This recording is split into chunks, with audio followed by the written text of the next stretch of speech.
Tu es arrivé à un moment où tu ne sais plus quoi faire.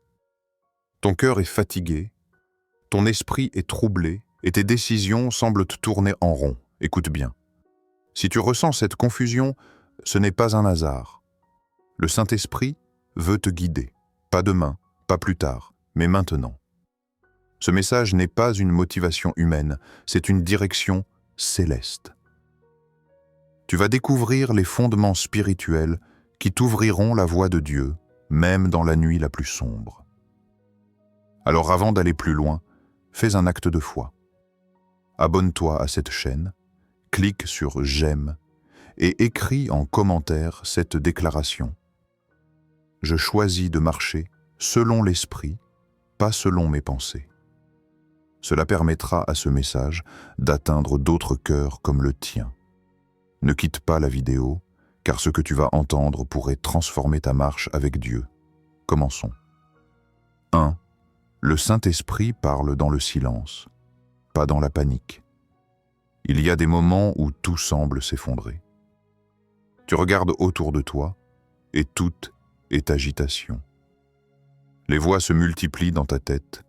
Agis vite, prends une décision, ne perds pas de temps.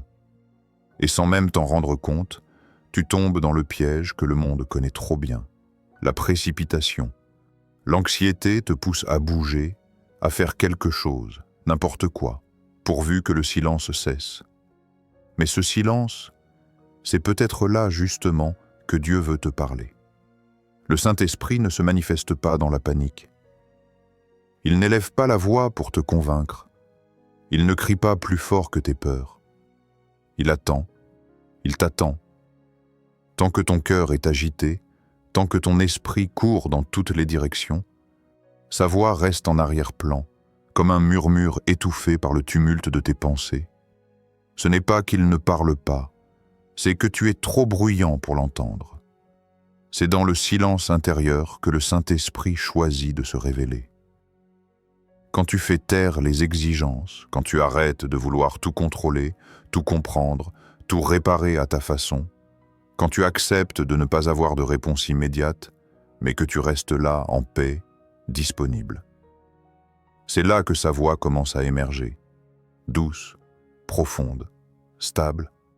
Dans un monde où tout s'accélère, où l'on glorifie l'action, le Saint-Esprit te propose un chemin à contre-courant, celui du repos. Un repos non pas physique, mais intérieur, un calme enraciné dans la foi. Là où les émotions te commandent de réagir, l'Esprit t'appelle à t'arrêter, à respirer, à écouter. Le prophète Élie en a fait l'expérience. Il était en fuite, brisé, désespéré. Il cherchait Dieu, il voulait une réponse, il a vu un vent violent, un tremblement de terre, un feu, mais Dieu n'était dans aucun d'eux. C'est ensuite que s'est venu un souffle léger, à peine perceptible. Et c'est là que Dieu s'est révélé. Comme l'écrit le livre des rois, et après le feu, un murmure doux et léger. 1 Roi 19:12. Ce murmure est le langage du Saint-Esprit. Il ne vient pas pour dominer ta panique, mais pour la dissoudre. Il ne se manifeste pas dans la compétition des pensées, mais dans la clarté du silence. Et ce silence, c'est à toi de le cultiver. Tu dois apprendre à faire taire le bruit intérieur. Pas simplement t'isoler physiquement, mais faire taire les jugements, les regrets, les scénarios que tu construis dans ta tête. Ce n'est pas dans l'angoisse que Dieu répond, c'est dans la confiance. Lorsque tu choisis de te poser devant Dieu, sans attente précise, mais avec un cœur ouvert, alors tu ouvres la porte à une dimension nouvelle. Une sagesse que l'on ne reçoit pas en courant, mais en s'arrêtant. Une paix que rien ne peut enlever, parce qu'elle ne dépend pas de tes circonstances, mais de sa présence. Le Saint-Esprit ne se précipite jamais. Il n'est pas pressé. Il est patient, car il sait que ce qu'il veut te révéler est plus grand que ce que tu pourrais comprendre dans l'agitation. Alors aujourd'hui, ralentis. Retiens-toi de parler. Retiens-toi de décider dans l'urgence. Crée de l'espace. Et tu verras que sa voix n'a jamais cessé de te parler. tu étais juste trop pressé pour l'entendre. 2. Obéir vaut mieux qu'agir dans la précipitation. Tu veux peut-être bien faire, tu veux avancer, tu veux voir du changement. Et tout autour de toi te pousse à bouger, à produire quelque chose, à ne surtout pas rester immobile. Mais si ce que tu appelles agir est en réalité une fuite déguisée, une façon d'éviter le silence ou d'échapper à l'inconfort de l'attente, alors tu n'es pas conduit par l'esprit, mais par la peur. La précipitation spirituelle n'est pas la foi. Elle est souvent la cousine de l'angoisse. Tu pries, tu jeûnes, tu proclames, mais dans ton cœur, tu veux garder le contrôle. Tu veux que Dieu agisse selon ton timing, selon ta logique, selon ta pression, mais l'esprit ne se laisse pas bousculer. Il agit selon le plan parfait du Père, pas selon ton impatience. L'obéissance, elle, ne cherche pas à faire pour impressionner. Elle ne bouge pas pour prouver quelque chose. Elle attend, elle écoute, elle s'ajuste à la voix de Dieu. Elle peut sembler passive aux yeux des autres, mais en réalité, elle est profondément active dans le spirituel. C'est une posture d'humilité qui dit « Seigneur, je ne bougerai pas d'un pas si tu ne me le demandes pas. » C'est là que beaucoup tombent. Ils confondent le mouvement avec la direction. Mais bouger n'a jamais été un signe de maturité spirituelle. Il y a des saisons où Dieu te demande de rester immobile, de ne pas répondre, de ne pas te justifier, même si tout ton être crie le contraire. Ce n'est pas de la faiblesse, c'est de la soumission. Il y a une scène biblique marquante qui illustre ce principe. Le roi Saül, pressé par le peuple, par la peur et par le temps, a décidé de faire une offrande à Dieu sans attendre le prophète Samuel. Il a agi, il a offert, il a sacrifié, mais Dieu ne l'a pas approuvé. Il l'a rejeté. Voici ce que le prophète lui a dit. « L'Éternel trouve-t-il du plaisir dans les holocaustes et les sacrifices, comme dans l'obéissance à la voix de l'Éternel? Voici, l'obéissance vaut mieux que les sacrifices, et l'observation de sa parole vaut mieux que la graisse des béliers. » 1 Samuel 15, 22. Ce passage n'est pas une simple leçon historique. Il est une boussole spirituelle. Dieu ne regarde pas ton activité. Il regarde ton alignement. Et ce que tu fais, même si cela te semble juste ou religieux, devient une désobéissance si ce n'est pas ce que Dieu t'a demandé. Parfois, Dieu teste ton cœur dans l'immobilité. Il veut savoir si tu lui fais confiance, même quand tu ne fais rien, même quand il ne te donne aucune instruction nouvelle. Il regarde si tu es prêt à lui obéir sans avoir besoin de bouger pour te rassurer. Car l'obéissance, ce n'est pas faire plus, c'est faire exactement ce qu'il demande. Rien de plus, rien de moins. Si tu sens que tu es dans une saison où rien ne bouge, ce n'est peut-être pas un retard, mais une invitation. Une invitation à arrêter de forcer, à cesser de produire tes propres solutions et à revenir à la parole qu'il t'a déjà donnée. Car souvent, ce n'est pas qu'il ne parle plus, c'est que tu n'as pas encore obéi à la dernière chose qu'il t'a dite. Rappelle-toi, dans le royaume de Dieu, l'obéissance silencieuse ouvre plus de portes que l'agitation religieuse.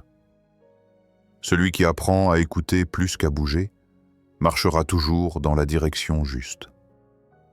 3. Dieu guide un pas à la fois, pas à pas. Tu veux savoir ce qui va se passer demain. Tu veux comprendre les raisons de ce que tu vis aujourd'hui. Tu veux anticiper, planifier, sécuriser l'itinéraire. Mais voilà le problème. La marche avec Dieu n'est pas une navigation par carte. C'est une marche à la lumière d'une simple lampe. Et cette lampe n'éclaire que ton prochain pas. Le Saint-Esprit ne te dévoile pas toute ta vie à l'avance. Il ne t'explique pas chaque croisement, chaque détour, chaque montée. Il marche avec toi, à ton rythme, mais il t'enseigne la foi. Et la foi, ce n'est pas voir tout le chemin. La foi, c'est poser un pied dans l'inconnu avec la conviction que tu n'es pas seul. Tu dois apprendre à renoncer au contrôle. Ce besoin de tout comprendre est humain, mais il devient un fardeau dans la vie spirituelle. Car tant que tu exiges une vision complète, tu retardes ton obéissance. Tu attends d'être rassuré avant de bouger, alors que Dieu te demande d'avancer pour voir. La parole le dit avec simplicité, mais puissance. Ta parole est une lampe à mes pieds et une lumière sur mon sentier. Psaume 119, 105. Regarde bien. Ce n'est pas un projecteur sur l'autoroute de ta vie, c'est une lampe pour tes pieds. Juste assez pour éviter la chute, mais jamais assez pour voir la destination finale. Dieu éclaire aujourd'hui. Et demain, il éclairera demain, mais pas avant. Et c'est là que l'Esprit te forme. Il ne veut pas juste que tu aies des réponses. Il veut que tu lui fasses confiance. Il t'appelle à la dépendance quotidienne, pas à l'indépendance religieuse. Il veut que tu vives avec lui, pas seulement pour lui. Que tu l'écoutes jour après jour, pas que tu prévois sans lui pour les années à venir. Ce chemin-là demande une foi vivante. Pas une foi intellectuelle, mais une foi active. Chaque matin, tu te lèves et tu dis « Seigneur, montre-moi le pas d'aujourd'hui ». Tu ne te réveilles pas pour deviner tout le mois à venir. Tu te réveilles pour entendre sa voix maintenant. C'est aussi un acte d'humilité. Reconnaître que tu ne sais pas tout. Accepter de ne pas maîtriser. Marcher avec Dieu, c'est parfois avancer dans le brouillard, avec seulement sa paix comme repère. Et cette paix devient ton GPS céleste. Si tu perds la paix, ne continue pas. Si la paix est là, même sans comprendre, avance. Beaucoup se trompent en attendant une révélation spectaculaire. Mais la direction de Dieu est souvent subtile. C'est une conviction paisible, une orientation douce dans l'âme. Ce n'est pas toujours une voix forte, mais un élan intérieur. Et si tu apprends à reconnaître ce murmure, tu découvriras que c'est suffisant. Ne cherche pas à anticiper ce que Dieu veut encore te cacher. Il y a des choses que tu n'es pas prêt à porter aujourd'hui, des vérités qu'il te révélera au moment juste. Ton rôle, ce n'est pas de comprendre tout le plan, c'est de suivre la lumière qu'il te donne, un pas à la fois. 4. Le silence de Dieu est une pédagogie, pas une absence. Il y a des périodes dans ta vie où le ciel semble fermé. Tu multiplies les prières, tu ouvres ta Bible, tu jeûnes, tu cries, et malgré tout, rien ne vient. Aucune réponse, aucun signe. Le silence. Un silence si lourd que tu te demandes si Dieu t'a abandonné. Mais si tu savais ce qui se passe réellement dans l'invisible, tu ne douterais pas une seule seconde de sa présence. Le silence de Dieu n'est jamais vide. Il est chargé d'intentions divines. Ce n'est pas une absence. C'est une école. Dieu ne se retire pas pour te punir. Il se retire pour t'enseigner autrement. Dans ce silence, il parle à ton cœur d'une manière que les mots ne peuvent pas exprimer. Il façonne, il purifie. Il élargit ton intériorité. Là où tu ne ressens rien, il prépare tout. Ce que tu vis n'est pas un rejet.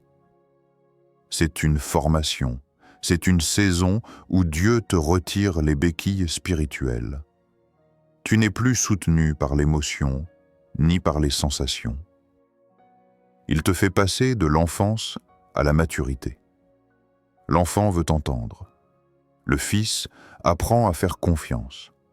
Il est écrit dans le livre du prophète Ésaïe, « Car ainsi a parlé le Seigneur, l'Éternel, le Saint d'Israël.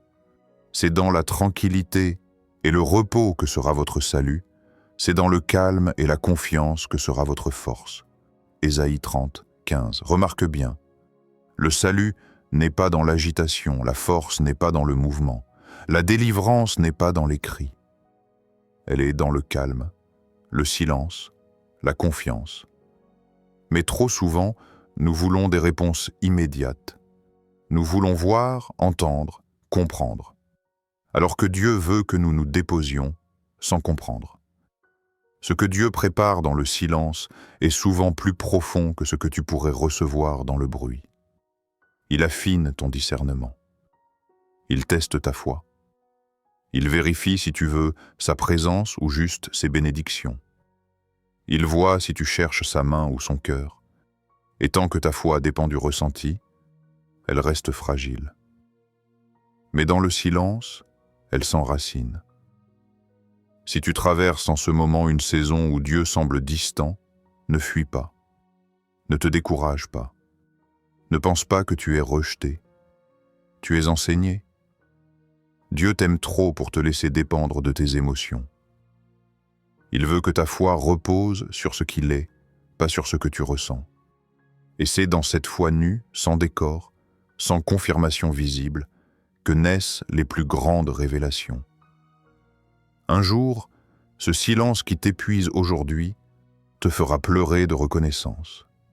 Tu regarderas en arrière et tu comprendras. Dieu ne m'a jamais quitté. Il me formait. Alors aujourd'hui, reste tranquille. Respire. Ne remplis pas le silence de plainte ou d'agitation. Laisse-le t'enseigner. Le silence de Dieu est parouh. Et parfois, sa voix la plus puissante. Celui qui l'accepte entre dans une intimité que peu connaissent. 5. Forcer les choses, c'est sortir de la liberté divine. Parfois, tu penses que si tu ne fais rien, rien ne changera. Alors tu pousses, tu insistes, tu forces les choses.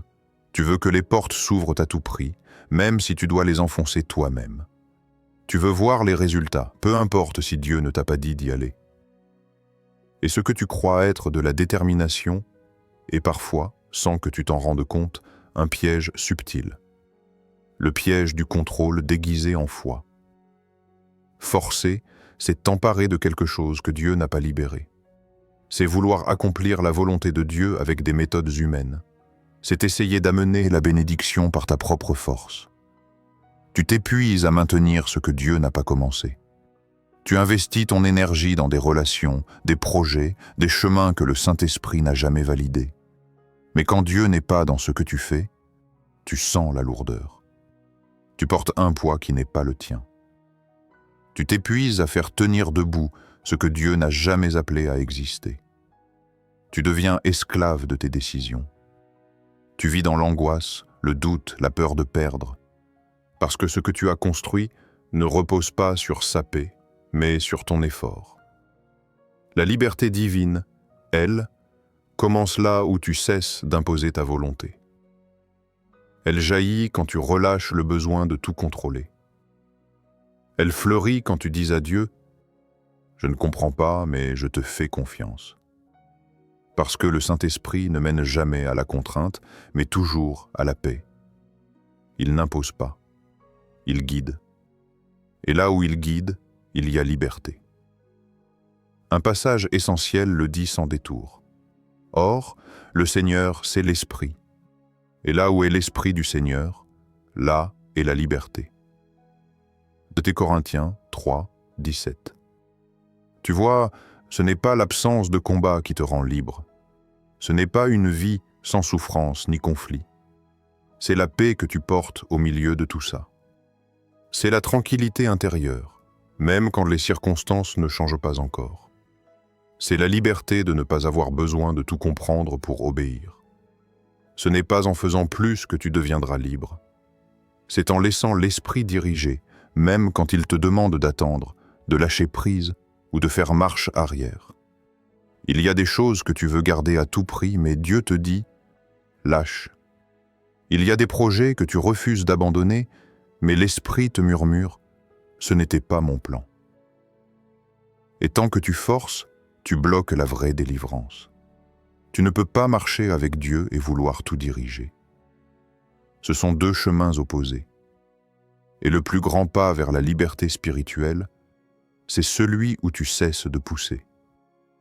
Tu acceptes de ne plus forcer les circonstances, ni les gens, ni toi-même. Tu laisses Dieu être Dieu.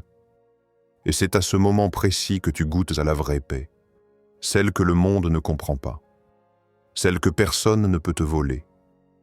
Parce qu'elle ne vient pas de ce que tu fais, elle vient de celui que tu suis, pas à pas. 6. L'esprit révèle avec le temps ce que tu ne comprends pas aujourd'hui. Tu as sans doute déjà vécu des moments où tu as levé les yeux au ciel en murmurant « Pourquoi ? Pourquoi cette perte ? Pourquoi cette porte fermée ? Pourquoi ce silence quand j'avais besoin d'une direction claire ? » Et quand les réponses n'arrivent pas, le doute s'installe. Tu commences à croire que Dieu t'ignore. Mais ce que tu perçois comme un silence injuste est souvent une stratégie d'amour. Le Saint-Esprit ne t'abandonne jamais. Mais il choisit ces moments pour te révéler ce que ton cœur est prêt à entendre. Il ne fonctionne pas selon ton calendrier émotionnel. Il connaît les coins fragiles de ton âme. Il sait que certaines réponses, aussi vraies soient-elles, pourraient te déstabiliser si elles t'étaient données trop tôt. Alors, il attend. Non par cruauté, mais par tendresse. Tu vois, certaines vérités spirituelles ne se comprennent pas en temps réel. Ce n'est qu'après coup, quand la tempête est passée, que tu découvres que Dieu t'avait protégé dans le silence. Ce qui t'a brisé un jour devient un témoignage puissant le jour suivant. Ce qui t'a dérouté hier devient une clé pour comprendre aujourd'hui.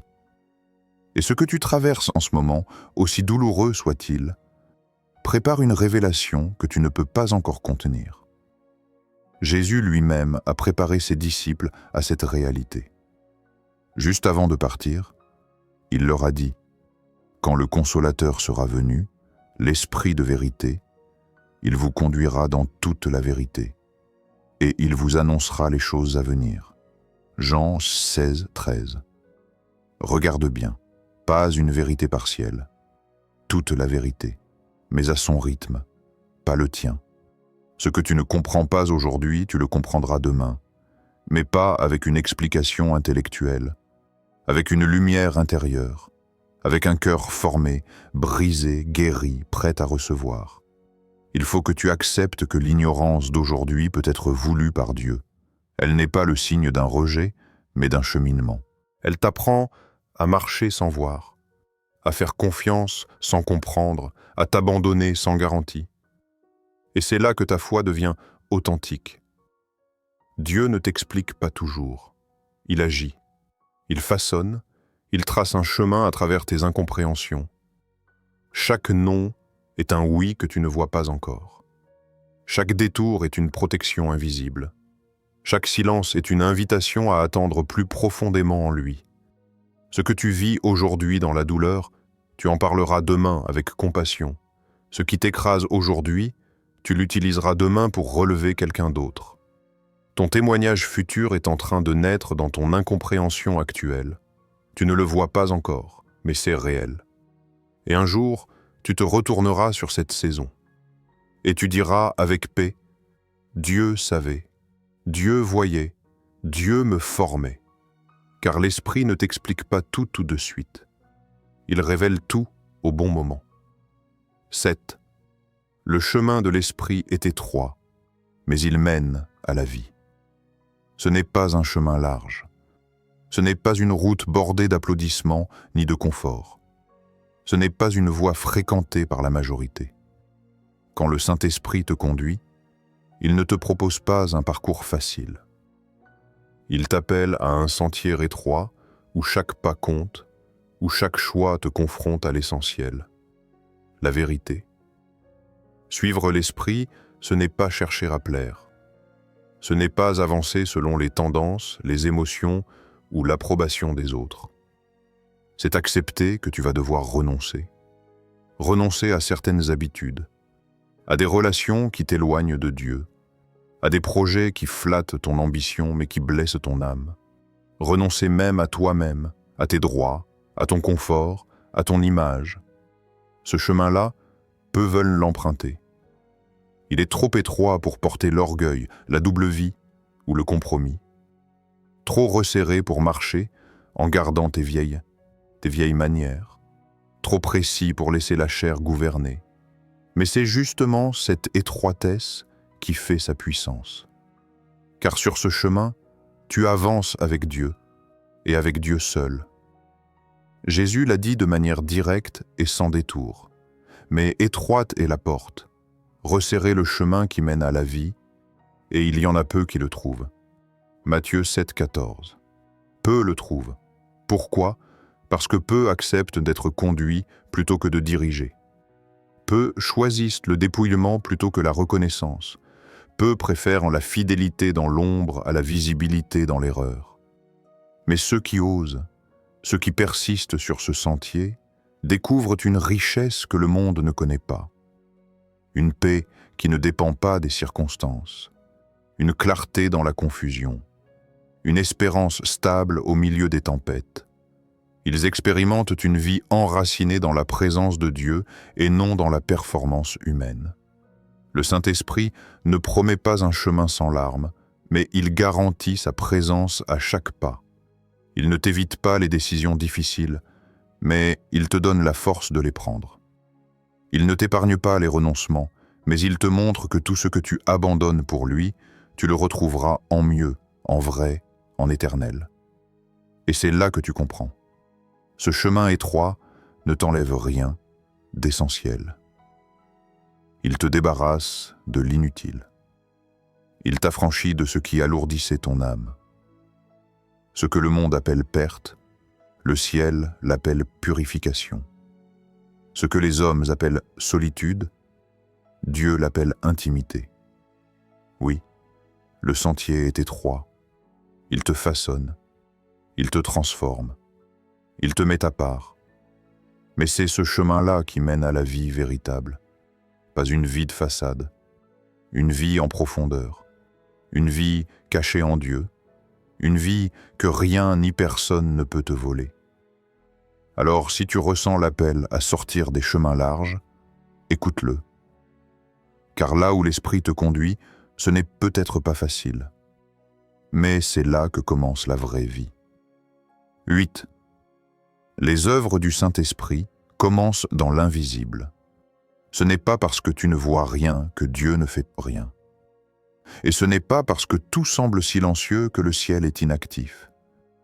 Il faut que tu comprennes ceci. Les plus grandes œuvres de Dieu commencent toujours dans l'invisible. Le Saint-Esprit ne bâtit pas à la surface. Il commence là où personne ne regarde. Il travaille dans les profondeurs de ton âme, là où les regards humains ne pénètrent pas. Avant de transformer tes circonstances, il transforme ton cœur. Avant de toucher ton entourage, il t'ajuste à l'intérieur. Mais voilà, nous avons été formés à croire que Dieu agit seulement quand les choses changent autour de nous. Nous voulons voir des preuves, des résultats, des manifestations tangibles. Et quand rien ne bouge en apparence, nous croyons qu'il a tourné le dos. Pourtant, la vérité, c'est que les racines poussent toujours avant les fruits. Et c'est ce travail caché que l'Esprit fait en premier. Dans ta patience, dans ton combat intérieur, dans ton silence, il agit. Il déracine les blessures anciennes, il réaligne tes désirs, il fortifie ta foi. Il pose des fondations que tu ne peux pas voir. Et un jour, ces œuvres secrètes produiront des fruits visibles. Mais pas avant que ce soit mûr. Un passage dans la parole vient justement remettre ta perspective à l'endroit. Nous regardons, non point aux choses visibles, mais à celles qui sont invisibles. Car les choses visibles sont passagères, et les invisibles sont éternelles. 2 Corinthiens 4, dit. C'est une révolution intérieure. Ce que tu dois apprendre à voir, ce ne sont pas les résultats immédiats, mais la main invisible qui travaille dans l'ombre. Apprends à discerner l'action de l'Esprit, non par les circonstances, mais par la paix qu'il installe en toi malgré elles. Car ce qui est éternel commence dans ce que l'œil naturel ne capte pas. Ne sois pas pressé de voir. sois pressé de faire confiance. Car précipiter ce qui doit mûrir, c'est ruiner ce que Dieu veut rendre parfait. L'œuvre divine a un rythme, et ce rythme est souvent bien plus lent que le tien. Mais ce rythme est sûr, il est stable, il est éternel. Et souvent, c'est dans les moments où tu te crois oublié que le Saint-Esprit œuvre avec le plus de précision. Il prépare des réponses silencieuses, il assemble des morceaux de ta vie que tu croyais perdus. Il tisse une histoire dont tu ne vois que quelques fils, mais dont lui seul connaît le chef-d'œuvre. Alors aujourd'hui, résiste à l'envie de douter parce que tes yeux ne voient rien. Le silence apparent n'est pas une preuve d'inactivité. C'est l'atelier secret de Dieu, le lieu où il prépare ce que personne n'a encore vu. Ce que tu vis maintenant peut sembler inutile, vide, même injuste. Mais Dieu n'a jamais été aussi proche que dans les profondeurs silencieuses de ton cœur. Continue à marcher, continue à croire, continue à obéir. Et surtout, ne précipite pas le processus. Car ce que Dieu commence dans l'invisible, il l'achèvera dans la lumière, au moment parfait. Et alors, tout ce que tu n'as pas vu venir deviendra un témoignage vivant. Si ce message t'a parlé, alors sache que ce n'est pas un hasard. C'est un appel de Dieu pour t'inviter à cesser de forcer et à apprendre à le suivre pas à pas. Tu n'es pas seul. Le Saint-Esprit veut t'éclairer, t'enseigner et t'emmener là où tu n'aurais jamais imaginé. Abonne-toi maintenant, si ce n'est pas encore fait, pour recevoir des enseignements qui nourrissent ta foi. Clique sur « J'aime » si ce message a résonné dans ton cœur. Commente avec foi. Je choisis de suivre l'Esprit, même dans l'obscurité.